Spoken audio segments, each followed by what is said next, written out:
Good news mga ka-LGU! Mas pinadali na ang pagpapadala ng request ng financial assistance para sa mga programa at proyekto ng mga LGUs sa ilalim ng Local Government Support Fund, Financial Assistance to Local Government Units o LGSF-FA to LGUs. Ito ay sa pamamagitan ng Ugnayang Bayan Portal, ang katuwang ng LGU sa kaunlaran. Dahil fully digitalized na tayo, online na ang proseso, kaya't pwede nang gawin ang request sa pamamagitan lamang ng laptop or cellphone. Isa ito sa mga mahahalagang digital transformation initiatives ng Department of Budget and Management para sa mas tapat, mas mabilis, at mas mahusay na serbisyo publiko. Ang Ugnayang Bayan Portal ay maaaring gamitin ng lahat ng LGUs na may registered at verified accounts. Paano nga ba gumawa ng account? Simple lang. Una, bisitahin ang DBM website sa www.dbm.gov.ph. Pumunta sa DBM Issuances at hanapin ang Local Budget Circulars.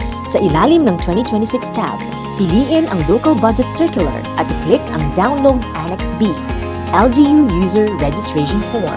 I-fill out ang LGU User Registration Form at tandaan na kailangang pirmado ito ng inyong Local Chief Executive. Ipanotaryo ang form at isubmit online sa email address ng pinakamalapit na DBM Regional Office sa inyong lugar. Maaaring makuha ang impormasyong ito sa link na ito. Matapos niyan, maaari nang iproseso ng DBM ang registration ng LGU. Makatatanggap kayo ng email na naglalaman ng inyong username at password. Maaaring palitan ng LGU ang password nito at matapos ang verification ay pwede nang gamitin ng inyong Local Chief Executive ang Ugnayang Bayan Portal. At dahil may account ka na, pumunta naman tayo sa pagpapadala ng request. Ang pagpapadala ng request para sa financial assistance ay as easy as 1, 2, and 3. 1. Mag-log in. 2. Pumili ng proyekto. At 3. Ipasa ang request. Narito naman ang step-by-step process. Step 1. Mag-log in. I-search ang DBM Apps Portal at mag-log in gamit ang inyong registered at verified account. I-click ang Ugnayang Bayan Portal. I-click ang Request for New OTP at ipapadala ang OTP code sa registered email address. I-input ang OTP at i-submit ito. Lalabas sa screen ang dashboard. I-double-click ang specific location. Lalabas sa screen ang request list. I-click ang Add New Request. Step 2. Pumili ng proyekto. Makikita ito sa list of eligible projects. Maaari ring i-click ang Add Project at mamili sa drop-down na listahan. Matapos i-click ang Add Project, maaari nang pumili ang LGU ng nais nilang proyekto. I-fill out ang mga hinihinging impormasyon at mag-add ng entry. Kung nasa lanta ang LGU ng kalamidad sa kasalukuyang taon, pwede ring i-click ang box ng Calamity/Disaster Affected LGU in Calendar Year 2026. Step 3. Ipasa ang request. Matapos ang pag-update o pagpili ng mga proposed projects, i-click ang arrow down button katabi ng New Request. I-click ang Save Request. Pagka-submit ng LGU, ay tatawagin itong draft.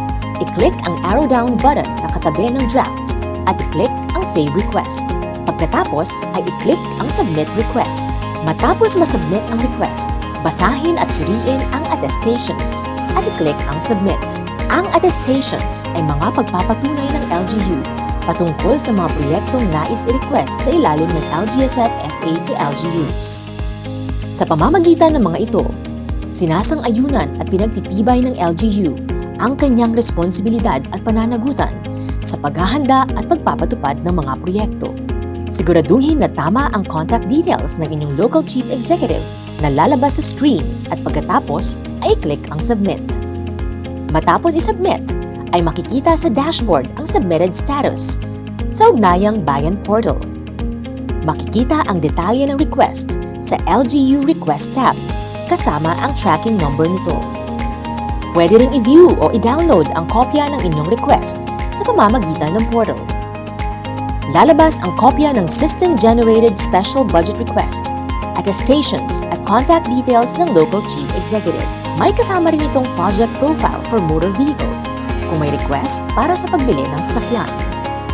Kung kinakailangan pang magpasa ng LGU ng ibang request, ulitin lamang mula sa Step 2. Asahang makakatanggap ang LGU ng acknowledgement receipt sa registered email. Para naman makaiwas sa pagbibigay ng sensitibong impormasyon sa ibang tao, pinaaalalahanan ang lahat na hindi magbibigay ang DBM ng status o detalye ng paglalabas ng pondo sa telepono o email. Makikita lamang ang status ng request ng LGU sa registered account nito sa ugnayang Bayan Portal. Padadalhan ng DBM ng email ang local chief executive upang kumpirmahin kung aprobado o hindi ang request. Limitado lamang ang bilang ng request na maaaring isubmit, kaya i-double check at siguraduhin ang pagkakaayos ng bawat detalye sa portal bago ito isubmit. Paalala lang mga ka-LGU, huwag kalimutang mag-log out. Ganyan lamang kasimple.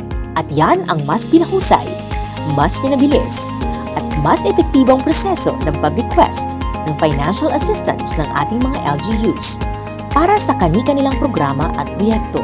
Ito ay para tuloy-tuloy ang progreso para sa lahat ng Pilipino at ang serbisyo ng gobyerno ay ramdam hanggang sa pinaka-malalayong komunidad.